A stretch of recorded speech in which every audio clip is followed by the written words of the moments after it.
welcome back. It's 11:46, and we are here with our plant and garden expert, Craig Hignite, and we are going to get things rolling once again here. Just a second. Yeah, yes, we're actually going to mention Morgan something was for asking I a question from over at the Weather Center. How can I forget? And she was talking about tillandsia, the air plant. And I always tell people, when you buy tillandsia, you also go out and you buy a gallon of distilled water. Tillandsias are not thrilled with the chemicals in city water.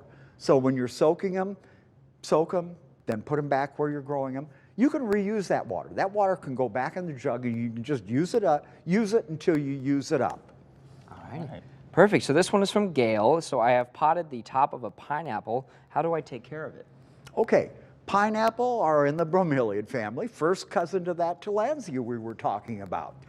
And what you're going to do is you want a very open and porous soil. Remember, they grow in volcanic soils naturally, so they like very good drainage, which means that you should run them just a little bit to the dry side.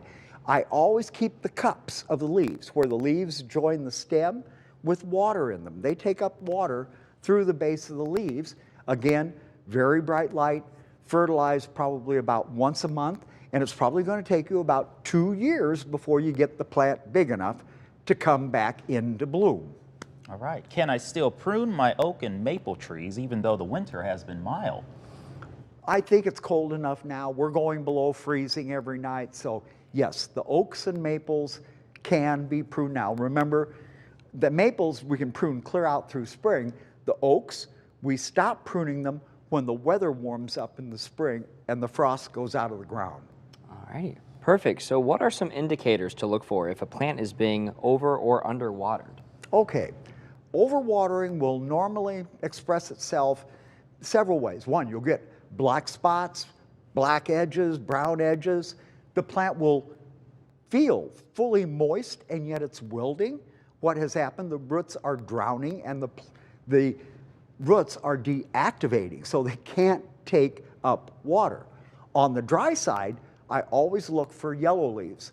That means the plant is pulling the nutrients out of the oldest leaves on the plant, moving it up to the growing tip where the new growth is. It's trying to keep itself alive. Okay. How do I keep mums inside through the winter? Okay, mums are not the greatest house plant in the world, but they'll survive. What we're going to do is go ahead and clip off all those spent flowers. We're going to get them into a sunny window or get them under a really good light setup, and we're going to run the lights for 16 hours a day. We're going to treat them as any other house plant, except we're going to fertilize a little bit more. We're going to fertilize probably every 10 days to 2 weeks, remembering that about once a month you should water them really thoroughly to get the minerals out of the pot. And if the plant really starts to grow, put on a lot of new growth, just keep it sheared back. We don't want it all big and leggy when spring gets here. We want it nice and clumpy and compact. Alrighty, so Connie says, we have a rose of Sharon bush that really likes where it is at. It is approximately 4 feet tall and about as wide. How far do we trim it? Okay, I never suggest trimming more than about 1/3 of the growth off a plant in any 1 year.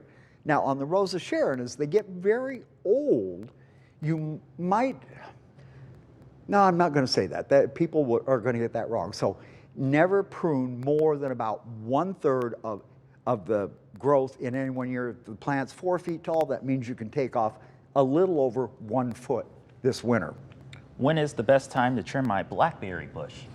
Blackberries can be pruned anytime, and what you're going to do is look for the canes that had last year's fruit on them. And anything that has the leftover nubs of the fruit gets pruned down to about 3 inches above the ground. All those other canes, you leave them alone because that's where this year's fruit is going to come from. All right. Well, we thank you so much, Thank you, Craig. Always helpful advice. Yes. Well, be sure to join our Facebook Live with Craig each and every Wednesday. There you can submit your questions and be a part of the conversation.